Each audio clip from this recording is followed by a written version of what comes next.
Gimana kalau sebuah peringatan kuno tentang akhir zaman itu ternyata bukan soal perang atau monster, tapi tentang sesuatu yang kita pakai setiap hari?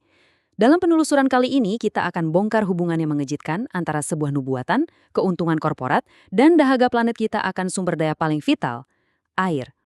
Oke, mari kita mulai. Ini dia peta perjalanan kita. Kita akan mulai dari sebuah nubuatan kuno.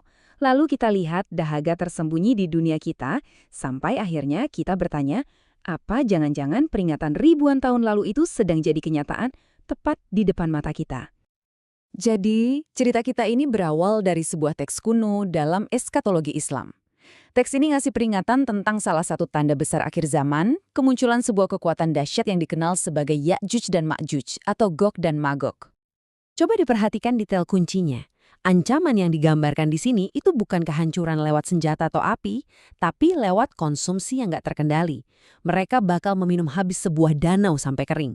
Ini adalah ramalan tentang kelangkaan air yang disebabkan oleh keserakahan. Nah, ini nih yang membawa kita ke pertanyaan utamanya. Apakah Ya'juj dan Ma'juj itu beneran gerombolan yang bakal datang di masa depan? Atau mungkinkah nubuatan ini sebenarnya adalah sebuah metafora untuk sistem modern kita? Sebuah proses konsumsi tak terlihat yang ternyata udah terjadi di sekitar kita setiap hari? Oke, sekarang kita tinggalin dulu teks kunonya sejenak dan kita lihat dunia di sekitar kita. Karena ternyata dahaga terbesar di planet ini bukan berasal dari mulut kita loh, tapi dari mesin-mesin tak terlihat yang menopang seluruh peradaban modern kita.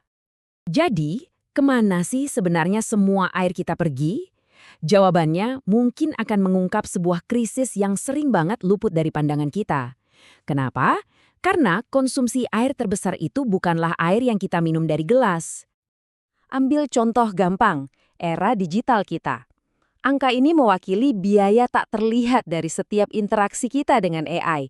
Setiap pertanyaan yang Anda ajukan, setiap gambar yang Anda buat, itu butuh air bersih untuk mendinginkan pusat data raksasa yang bekerja di belakang layar. Dan ini bukan cuma soal teknologi, coba lihat bagian ini. Pertanian, industri, produksi energi, manufaktur. Semua pilar ekonomi modern kita ternyata haus banget.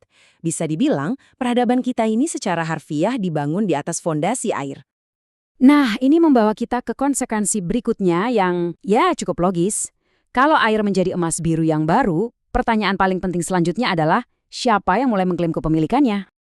Momen ini adalah sebuah titik balik yang krusial. Ketika air mulai diperdagangkan di bursa saham, statusnya itu berubah total. Dari yang tadinya hak asasi milik bersama menjadi sebuah aset yang bisa dimiliki, diperjualbelikan, dan harganya bisa dimanipulasi demi keuntungan.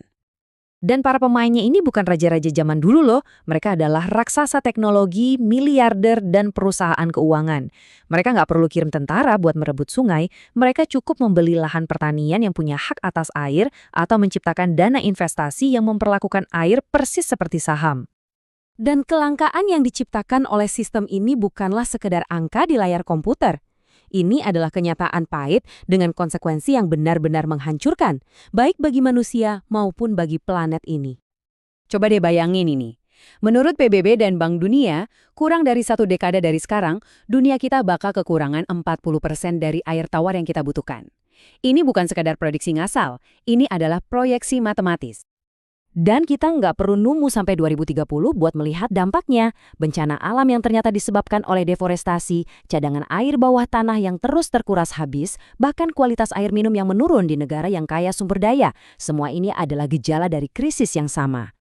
Seperti yang pernah dikatakan oleh mantan Wakil Presiden Bank Dunia, kalau abad ke-20 itu didominasi oleh perang minyak, maka panggung untuk perang di abad ke-21 ini tampaknya akan dipicu oleh air. Nah, ini membawa kita kembali ke titik awal. Kita mulai dengan sebuah nubuatan tentang kekuatan yang bakal meminum habis sumber air dunia. Dan setelah melihat data modern, kita menemukan sebuah sistem global yang melakukan hal yang persis sama, hanya saja dengan cara yang lebih canggih dan tersembunyi. Kalau kita lihat lini masa ini, jejaknya itu kelihatan jelas banget. Dari sebuah peringatan kuno, lanjut ke revolusi industri, lalu ke era digital yang haus, sampai ke komodifikasi air, dan akhirnya menuju proyeksi krisis di depan mata. Pola ini rasanya bukan kebetulan, ini adalah sebuah perkembangan yang logis. Dan disinilah interpretasi yang paling provokatif dari sumber materi kita masuk. Gimana kalau Ya'juj dan Ma'juj itu bukanlah sebuah suku atau bangsa, melainkan sebuah sistem? Sebuah peradaban global yang didorong oleh konsumsi tanpa akhir, yang secara alami merusak dan menguras sumber daya planet. Jadi, kita akhiri dengan pertanyaan ini. Ketika sebuah nubuatan kuno dan data modern menceritakan kisah yang sama persis, apa yang akan terjadi selanjutnya?